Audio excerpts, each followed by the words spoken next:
ইমাম হোসেন রাদিয়াল্লাহু তাআলা আনহু বাবা একের পর এক সমস্ত দেরার মধ্যে ঘুরে ঘুরে দেখতেছেন। আর ইমাম হোসেন রাদিয়াল্লাহু তাআলা আনহুর বিবি আলী আসগরের মা আলী আসগরকে যেন এতই পিপাসিত হয়েছে তার জননী যেন পিপাসার জন্য নিজের ছাতির মধ্যে ওই শিশু আলী আসগর দুধের শিশু আলী আসগরকে লাগিয়ে দিয়েছেন। কিন্তু যার মায়ের ভিতরে পেটের মধ্যে 3 দিন ধরে খাবার নাই, পানি নাই, আর কপাল থেকে যার কপালে খাবার জুটে নাই, পেটের মধ্যে যার দানা নাই, পানি নাই, তার স্থান থেকে কি করে দুধ বাড়ায়? তার যেন স্থান থেকে দুধ বাড়াচ্ছেন না আলী আসগর। দুধের শিশু যেন ছটপট করতেছে, চোখের পানি ছেড়ে ছেড়ে তার জননীকে বলতেছেন, মা গো, আমার যেন বুকখানা ফেটে যাচ্ছে গো মা, আমাকে একটু পানি দাও। যেন নিজের ভাষায় বলতেছেন আল আতাস আল আতাস আল আতাস আল আতাস করে পানি চাইতেছে। কিন্তু আলী আসগরের মা আলী আসগরকে সান্ত্বনা দেওয়ার জন্য যেন বুকে লাগিয়েছে, বুক থেকে যেন দুধ বাড়ায় না, আরো যেন পিপাসা বেড়ে গেল আলী আসগরের। আলী আসগরকে তার যেন জননী মা যেন জিহ্বাখানা বের করে দিলেন আর বলতেছে, বেটা আলী আসগরে,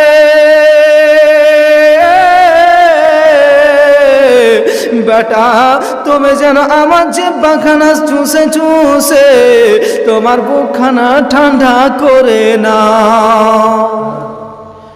বাবাজি, বন্ধুগণ আমার, মা বোনেরা গো, আলী আসগর যেন তার মায়ের জননে জিহ্বাখানা চুষতে আরম্ভ করে দিয়েছেন।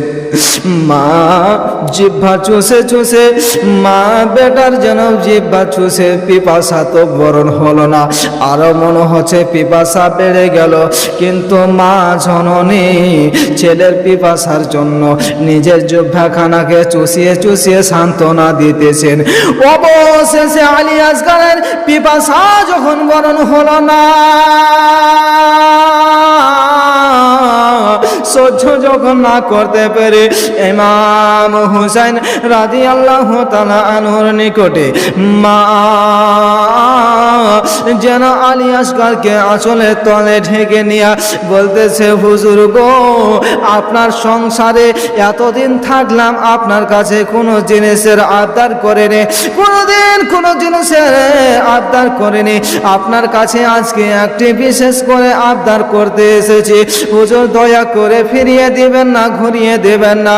বলতেছে, ও বিবিরে, কি তোমার আবদার রয়েছে বলো, আজকে তুমি যে আবদার করেছো আমার সম্মুখে বলো। আমার ইমাম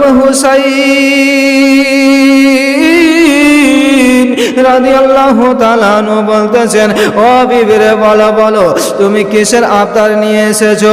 ইমাম হুসাইন রাদিয়াল্লাহু তাআলা আনহুর বিবি বলতেছেন, স্বামী গো, আমি নিজের বাড়ি যাওয়ার আবদার করি না, আমার বাবার বাড়ি ফিরে যাওয়ার আবদার করি না। আমার মা এত বড় লোকের বেটি ছিল, এত বড় লোকের বেটি ছিল, সোনার পালঙ্কে ঘুমাতো আর চাঁদের পালঙ্কে পা রাখতো, এত বড় লোকের বেটি, কিন্তু আমি আপনাকে স্বামী গ্রহণ করেছি, আপনাকে বিবাহ করার পরে আমি কোনোদিন কোনো জিনিসের আবদার করিনি। আমি এই কারণে আবদার করিনি যে আমার মা ওই ইরান দেশের বাদশার স্ত্রী হতে পারে, তবে আমি যাকে বিবাহ করেছি, যাকে স্বামী বলে গ্রহণ করে নিয়েছি, যাকে আমি মাথার তাজ মেনে নিয়েছি, উনি তো হলো সারা নওজওয়ানের জান্নাতের সর্দার। এই বলে, স্বামী গো, আপনার কাছে আমি কোনোদিন কোনো জিনিসের আবদার করিনি, তবে আজকে একটি আবদার নিয়ে এসেছি, আমার জন্য নয়, আমার বেটির জন্য নয়, আব্বাস আলান্দারের জন্য নয়, জাইনাবের জন্য নয়, সুগরা খাতুনের জন্য নয়, আমার দুধের শিশু আলী আসগর, যে বাচ্চা দুধের শিশু পানির জন্য বুকখানা তার কেঁপে উঠছে, আমাকে আল আতাস বলে পানি চাইছে, কিন্তু আমি মা, তাকে পানি কোথায় থেকে দিব? নিজের স্থানে লাগাইলাম, নিজের স্থানে লাগিয়ে সান্ত্বনা দিলাম, কিন্তু পিপাসার কারণে নিজের স্ত্রী বলতেছেন ইমাম হোসেনকে যে স্বামী গো, আমার ছাতি থেকে এক ফোঁটা দুধ বাড়ালো না, আমার ছেলেকে দুধ না দিতে পেরে, আমি পানির পিপাসা বরণ না করতে পেরে নিজের ঢাকানা চুষিতে আরম্ভ করে দিলাম স্বামী, কিন্তু জিহ্বা চুষিয়ে চুষিয়ে আমারও পিপাসা বেড়ে গেল, আমার দুধের শিশু আলী আসগারেরও যেন পিপাসা বেড়ে গেল। চুরি বলেন সুবহানাল্লাহ। বাবা যে বন্ধু বোনে, আমার মা বোনেরা বলতেছেন ইমাম হোসেনকে, হুজুর একটু দয়া করে এই দুধের শিশু আলী আসগারের জন্য পানি চাইছি। আমার ইমাম হোসেন রাদিয়াল্লাহু তাআলা বলতেছেন ও আমার বিবিরে, ও আমার অর্ধাঙ্গিনী, শুনো শুনো, তুমি ভালো করে জানো রে বিবি, আমাদের জন্য ওই এজিদি সিপাহী 22,000 তারা ফোরাত নদী, এতই পানি ফোরাত নদী ভরাই কারা পানি আমাদের জন্য বন্ধ করে দিয়েছে, আমাদেরকে পানি দিবে না বলে, আর তুমি আমার কাছে পানি চাইছো রে বিবি, আমি তোমাকে কোথায় থেকে পানি এনে দেব? বলতেছে স্বামী গো, আপনার কাছে যখন আমি একটু কাগজে মিনতি করে বললাম, আপনার দিলখানা নরম হলো, আপনি যদি আমার এই দুধের শিশু আলী আসগারকে তাদের নিকটে নিয়ে যেয়ে যদি দেখিয়ে দেন, তাহলে তাদের হয়তো দিলে মায়া হবে, দয়া হবে, তাদের হয়তো মায়া হবে আমার এই ছেলেকে দেখে, আর তারা যদি একটু পানি দিয়ে দেয়, আমার এই ছেলে পানির জন্য চটপট করতেছে, পানি পেয়ে গেলে তাকে সুস্থভাবে মদিনা শরীফ নিয়ে যাওয়া হবে। ইমাম হোসেন বলছেন, তোমরা বলছো ঠিক, কিন্তু আমার মন বলছে তারা পানি দিবে না। তো ঠিক আছে, যখন তোমরা বলছো তো দাও, আমাকে আলী আসগারকে দাও। আর ঘরের মধ্যে হতে একখানা চামড়ার মশক, যেখানে 7 থেকে 7.5 কিলো পানি আটবে, আপনার মশখানা নিয়ে আর আলী আসগারকে নিয়ে ঘোড়ার মধ্যে রওনা দিলেন। পানি আনার জন্য যাইতেছেন, কারবালার প্রান্তরে পানি আনার জন্য ফোরাত নদীর ধারে যাইতেছেন। ওই সিপাহীরা যেন ইমাম হোসেনকে আটক করে দিলেন, বাধা দিয়ে দিলেন। এজিদের লস্করেরা বলতেছেন, ও ইমাম হোসেন, মা ফাতেমার বেটা, আপনাদেরকে পানি দেওয়া হবে না, আপনাদের জন্য পানি বন্ধ করা হয়েছে, আপনি যতক্ষণ পর্যন্ত ওই এজিদের হাতে মুরিদ না হয়ে যাবেন, এজিদের হাতে বাইত না গ্রহণ করবেন, আপনি আমিরুল মুমিনিন যতক্ষণ পর্যন্ত ওই এজিদকে না মেনে নেবেন, আপনার জন্য পানি দেওয়া হবে না। ইমাম হোসেন রাদিয়াল্লাহু তাআলা আনহু যেন বলতে লাগলেন, ও এজিদের সিপাহীরা রে, এজিদের লস্করেরা, ও এজিদের দলেরা, ও এজিদের সৈন্য বাহিনীরা, শোনো গো, আমি আমার জন্য পানির জন্য আসিনি, আমার বেটির জন্য পানি আনতে আসেনি, আমার বিবির জন্য পানি আনতে আসেনি, আমি এই শিশু আলী আসগারের জন্য পানি আনার জন্য এসেছি। আর এই আমার শিশু আলী আসগার পানির জন্য ছটফট করতে আছে, জিহ্বাখানা বের করে দিয়েছে, আল আতাস করে পানি চাইছে। ও এজিদের সিপাহীরা রে, আমার এই দুধের শিশু আলী আসগারের জন্য একটু পানি দিয়ে দাও। তাদের দিলের মধ্যে মায়া হলো না, দয়া হলো না, তারা যেন পানি দিল না, এক বাক্যে বলে দিল, হুজুর গো, আপনাদেরকে পানি দেওয়া হবে না। আমার ইমাম হোসেন রাদিয়াল্লাহু তাআলা আনহুর জন্য জালালে চলে আসলো, বলতেছে, ও আলী আসগার রে, তোমার বাবার যেন তুমি পিঠখানা মজবুত করে শক্ত করে ধরে নাও। আলী আসগার নিজের ভাষায় বলতেছেন, কেন গো আব্বা?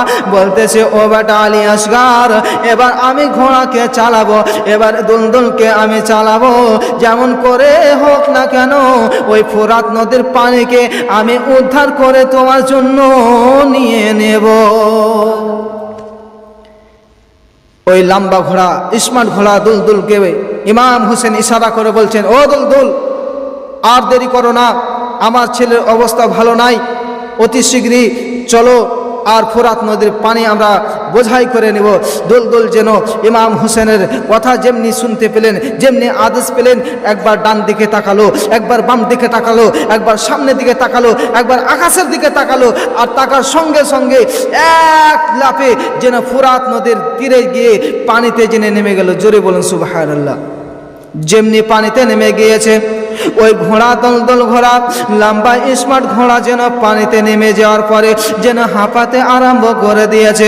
ইমাম হুসাইন রাদিয়াল্লাহু তাআলা আনহু যেন দেখতেছেন ওই ঘোড়ার পানিতে যেন লাফাচ্ছে, আর পানিকে ঠান্ডা পানি, শীতল পানিতে তার যেন শরীরখানা ঘেমে পানি যেন ঘেমে পানি যেন পড়তেছে।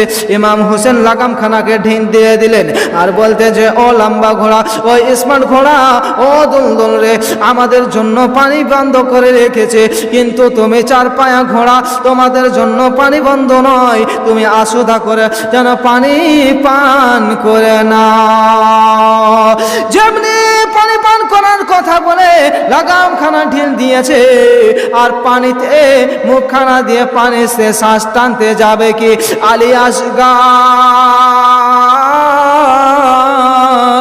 বাবাকে বলতে লাগলেন, বাবা গো, ও গো আমার আব্বা জান, এতক্ষণ পর্যন্ত পিপাসায় বুক তো ফেটে যাচ্ছিল, বুকখানা ধরপড় করছিল, আল আতাস করে আমার জিহ্বা বেরিয়ে যাচ্ছিল, কিন্তু আব্বা যখন ফোরাত নদীর তীরে এসে গিয়েছি, পানিতে যখন নেমে গিয়েছি, আরো যেন পিপাসা বেড়ে গেল গো আব্বা, আপনি আমাকে একটু চুল্লু করে পানি উঠিয়ে আমাকে পান করিয়ে দাও।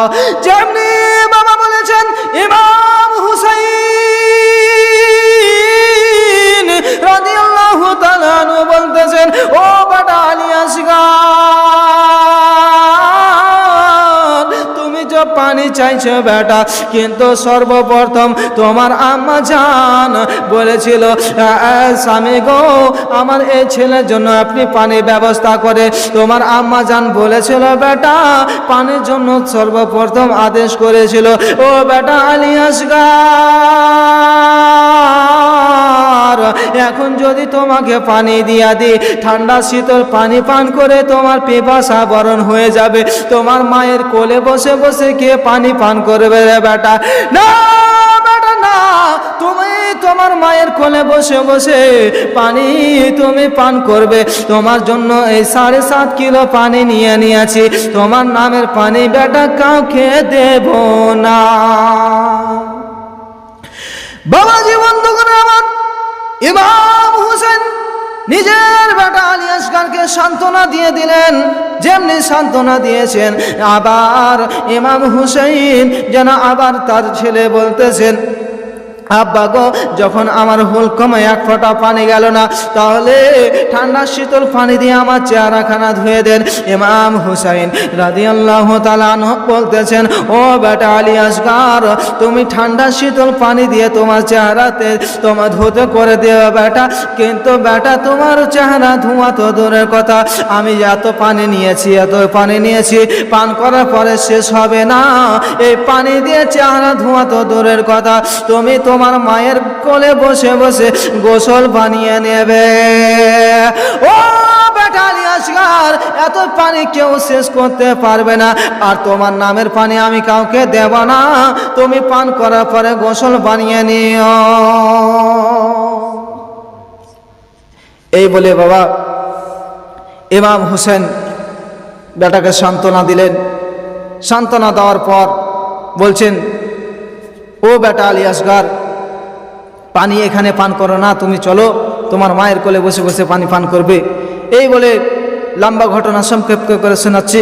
ইমাম হোসেন যেন ফোরাত নদী থেকে আবার ডেরার দিকে যেন ফিরে আসছেন, আর এদিকে এদিদি সৈন্যবাহিনীরা মিটিং করে নিল যে ইমাম হোসেন যদি পানি ফোরাত নদী থেকে নিয়ে চলে যায় তাহলে ইমাম হোসেনকে কবজা করা যাবে না, আমরা আর দেরি করব না, চারদিক থেকে ইমাম হোসেনকে ঘিরে নেব আর তীর ধনুক বল্লম চালিয়ে পানি যেন কোনো মতেই ফোরাত নদী থেকে না নিয়ে যেতে পারে, তারা যেন ইমাম হোসেনের চতুর্দিক থেকে ঘেরাও করে নিলেন। আর যেমনি ঘেরাও করা হয়েছে, ইমাম হোসেন আবার দুলদুল চেপে যখনই ফিরে আসছেন চতুর্দিক থেকে ঘিরে আপনার তীর বল্লম চালাতে লাগলো। যেমনি চালাতে লেগেছে, একজন দুষ্ট দুরাচারকে ইবনে সাদ যেন ঘোষণা করে বললেন, ওগো যার নাম কেতাবে লেখছে হুরমুলা পাপে, যাকে শাম দেশ থেকে সিরিয়া দেশে যোদ্ধা বলা হতো, সে এতই বড় যোদ্ধা, ওই যোদ্ধাকে বলল, ও হুরমুলা রে, তুমি এমন করে একখানা তীর চালিয়ে দাও, ওই তীরখানা যেন ইমাম হোসেনকে না লাগে, ইমাম হোসেনের দুলদুলকে না লাগে, ইমাম হোসেনের ছেলেকে যেন না লাগে, ওই চামড়ার মশকে যে পানিখানা ভরে নেওয়া হয়েছে, ওই চামড়ার মশকে নিশানা করে চালিয়ে দাও তীর, আর পানি যেন ফোরাত নদীর পানি যেন কারবালার মধ্যে পড়ে যায়। হুরমুলা পাপি নিশানা করে একখানা তীর চালিয়ে দিল, আর যেমনি তীরখানা চালালো, ওই তীরখানা যেন ঘুরতে ঘুরতে পাক খেতে খেতে আকাশের দিকে গেল না, ডানে গেল না, বামে গেল না, ইমাম হোসেনকে লাগলো না, ইমাম হোসেনের দুলদুলকে লাগলো না, আলী আসগরকে লাগলো না, লাগবে তো লাগ যে যেন চামড়ার মশকে লেগে গেল। আর যেমনি লেগে যাওয়া চামড়ার মুখ মশকের একটা মুখ বাঁধা ছিল, কিন্তু তীর লেগে এপার থেকে ওপার যেমনি ফুটে গিয়েছে, একটা মুখ বাঁধা কিন্তু দুইটা মুখ পানি জারি হয়ে গেল। সমস্ত পানি ফোরাত নদীর পানি কারবালার প্রান্তরে যেন পড়ে যাচ্ছে। আলী আসগর দেখতে পেয়ে যেন তার আব্বাজানকে বলতেছেন, ওগো আমার আব্বাজান, তুমি তো বললে যে তোমার মায়ের কোলে বসে বসে পানি পান করে নেবে রে বেটা, কিন্তু আমি তো বাবা আব্বাজান গো, আমি তো দেখতে পাচ্ছি ওই ফোরাত নদীর পানি কারবালার জমিনে পড়ে যাচ্ছে। ও আব্বাজান, আমি তাহলে কি এই দুনিয়ার পানি পান করতে পাবো না? ইমাম হোসেন রাদিয়াল্লাহু তাআলা আনহু নিজের ছেলেকে বলতেছেন, ও বেটা আলী আসগর, বেটা তুমি চিন্তা করো না বেটা, আমি ঝলঝল করে দেখতে পাচ্ছি রে বেটা, তোমার নানা জান, আমার নানা জান তোমার জন্য হাউজে কাউসারের পানি নিয়ে অপেক্ষা করছে। যেমনি বাবা আলী আসগরের সম্মুখে পানিখানা পড়ে গেল, আবার যেন ওই ইবনে সাদ যেন ঘোষণা করল, ও হুরমুলা রে, আর একখানা তুমি নিশানা করে তীর চালিয়ে দাও, ওই তীরখানা যেন সামনে কি না যায়, বামে না যায়, ডানে না যায়, আকাশের দিকে না চলে যায়, ওই তীরখানা আলী আসগরের বুকে যেন ছেদে যায়, যেন হুলকুমে লেগে যায়, এই মতো করে তীর নিশানা চালিয়ে দাও। হুরমুলা বলতেছেন, ওগো আমাদের সর্দার ইবনে সাদ, আপনি তীরখানা চালাতে বলছেন, ওই তীরখানা যেন ইমাম হোসেনকে মেরে দিয়ে খেলা খতম হয়ে যাবে। ইমাম হোসেনকে মেরে দিলে তারপরে যুদ্ধ শেষ হয়ে যাবে। ইবনে সাদ বলতেছে, ইমাম হোসেনকে মারতে হবে না, ইমাম হোসেনের দুলদুলকে মারতে হবে না, ইমাম হোসেনের যে দুধের শিশু আলী আসগর রয়েছে তাকে যেন নিশানা করে তীর চালিয়ে দাও। যেন হুকুম পাওয়ার সঙ্গে সঙ্গে আর দেরি করলো না, একখানা তীর চালালো, আর তীরখানা যে লাগবে তো ইমাম হোসেনকে লাগলো না, ইমাম হোসেনের দুলদুলকে লাগলো না, ইমাম হোসেনের যে ছোট বাচ্চা আলী আসগর দুধের শিশু ছিল, ওই দুধের শিশুর হুলকুমা যেন গেঁথে গেল। যেমনি গেঁথে যাওয়া ইমাম হুসাইন রাদিয়াল্লাহু তাআলা আনহুর ছেলে আলী আসগার কাতলা মাছের মতন লাফ দিয়ে একবার চিৎকার দিয়ে আব্বা বলে যেন দুনিয়া থেকে তার প্রাণ পাখিখানা মাইনাস হয়ে গেল। সকলে বলুন ইন্না লিল্লাহি ওয়া ইন্না ইলাইহি রাজিউন।